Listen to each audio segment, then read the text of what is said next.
Hey guys, so for today's video, I'm really excited because this video has been so highly requested ever since I hauled the Giorgio Armani Luminous Silk Foundation a while ago. A while ago, you guys really wanted me to do a review because you know that I have extremely oily skin. So I guess you guys thought it would be super helpful for this really expensive foundation to have a good in-depth review on how it is for oily skin girls. Since this foundation is expensive, like I said, I felt like it was important for me to try it out for a long time before I came here and gave you guys my thoughts, because I mean, it's expensive. I don't just want to willy-nilly do some review and be like, yeah, it's good, and then not like it in 2 weeks and then regret telling you guys, you know what I mean? Because I don't want anybody to waste their money on my channel. You guys know I value your money as if it was my money, so I keep it honest and real. I purchased this foundation myself. I straight up love this foundation. It is flipping awesome. Like, it's so, and it's funny because I'm the type of girl, like, I'm oily skin, so you guys know I love my matte foundations, but this foundation is the bomb.com. I was looking for a foundation that I could wear on days where I didn't want that full coverage matte like cake look, where I wanted more of a medium kind of light coverage, very natural satin kind of dewy look, and this just gives me that. I am going to go into the claims and everything like that and tell you guys how it actually is on my oily skin, but just all in all, a little summary, I really love this foundation. It's just super awesome. I have mine in the shade 5.75, which matches me perfectly. I would say that I'm about maybe a 35, NC 35 in MAC, and this just matches me honestly amazing. I did have the shade 6.25 before, and I had to return it and then repurchase this one at the VIB sale because, guys, it was so orange on me and it just looked really bad. So this one just matches me perfectly. I feel like it has the most gorgeous warm undertone, but it's not too yellow, too golden. It's like a neutral warm, and it's just beautiful. So I do have a demo that I recorded. What I will do is play the demo throughout this video as I'm talking whenever it's kind of relevant, just because this video would be longer if I just played the demo alone for you guys with some music. I'd rather just play it over while I'm talking. Let's just go ahead and kind of get into my thoughts on this foundation, and then we'll go through the claims and everything like that. It's supposed to be it's funny because a lot of people think that this foundation is very dewy, which I thought as well. When I first tried it on, I was shocked because it did not give me a dewy look at all. I will mention in the demo that you will see, you will notice that it looks very dewy, but that, keep in mind, is because whenever I do my moisturizer and then I wait like 20 minutes, half an hour before I put my foundation on, my foundation always goes very dewy because my oils kind of seep really through. But when you first freshly put on this foundation right after your moisturizer, it is not dewy. Like, it's really not that dewy. I was really shocked, slightly disappointed because I wanted something dewy, but it just gives you the most beautiful luminized natural matte. I wouldn't say natural matte, let's not say that. I would say natural satin finish, and it just gives you a very like luminized, slightly satin luminized like cheekbone and those perfect areas.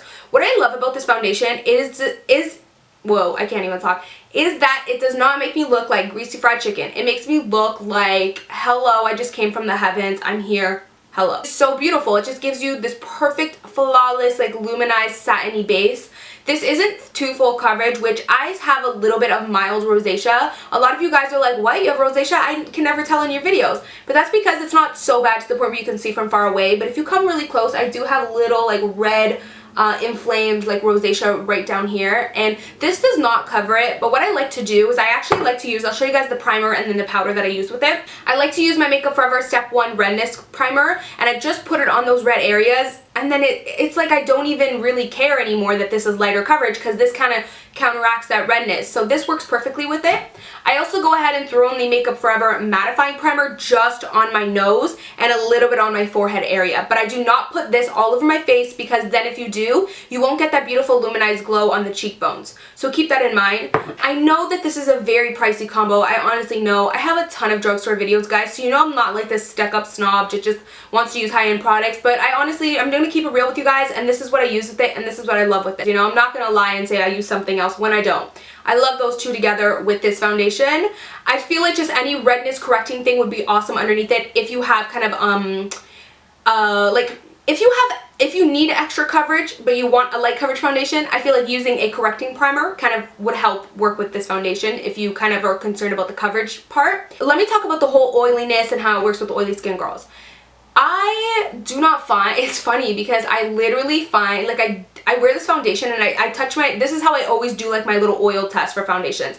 I touch my nose at the end of the day to see how oily my nose has gotten, and when I wear this foundation with these primers, I seriously, and I've actually worn it with the Smashbox Photo Finish HD primer before, and it works really well as well. I do not get super oily on my nose. Like, I get a tiny, teeny bit oily, but it's not like a super greasy, oily mess. What I love about this foundation is I actually find it looks better with time. Like, the longer you wear it, the better it looks on oily skin, because it lets your oils come through really like nicely. Like, your natural oils like give you this luminized glow without it looking greasy. It just looks better the longer you wear it, and I really love that about it, because I was concerned that it would actually look worse the longer I wear it and it would start to separate with my oils, but it doesn't do that at all. So I feel like this is totally okay for oily skin girls. I feel like a lot of the times when people talk about this foundation, they just say, oh, I wouldn't recommend it to oily skin girls just because it's not matte.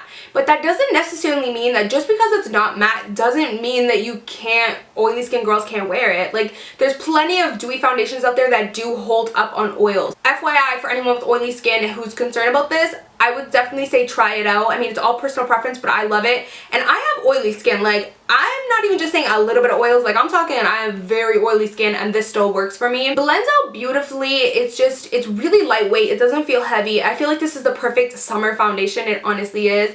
I know it's like expensive, so I feel weird saying this, but I feel like this is the perfect vacation foundation. Like, you know, when you're in a very hot tropical place and you want like a really pretty lightweight but very like luminizing foundation, but nothing too cakey, that'll still last throughout the day. I feel like this is it. Like, and I know it's pricey, so I mean, why would you really bring it on vacation? But I'm crazy like that, so I probably will be bringing this on vacation this summer, and I really, really love it. I'm trying to think of what else I'm missing to say about it. What's also really good about this foundation is it does come with a pump, and it comes with 30 milliliters, 1 fluid ounce, which is the average foundation size. This is super pricey, but I will leave a link down below where you can purchase it. You can get it at Sephora or Nordstrom's or like any department store that sells Giorgio Armani. I also do find that if you do have oily skin, you do need to set this foundation. I did wear it one day without setting it at all just to see how it would work, because I find that obviously when you set it with the powder, it takes away of the little bit of the luminosity of it, so I wanted to see if I can get away with just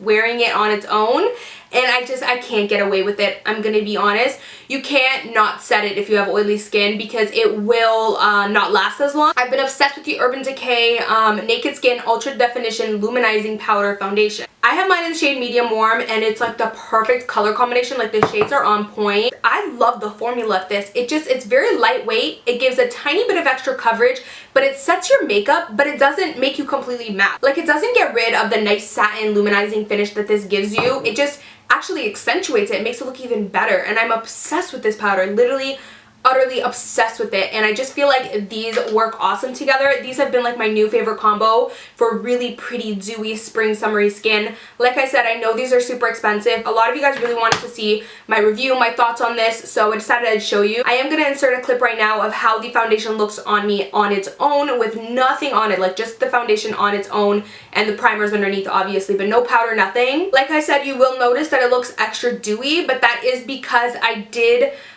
wait such a long time in between my moisturizer and my foundation, and when that happens, I'm just super oily. So keep that in mind. It's not that dewy. Like, you can see how it looks right now. I mean, my highlight is making it dewy, but you don't see the rest of my face super greasy or luminizing or anything like that. I also do like to blend this out with a flat top kabuki brush by Sigma.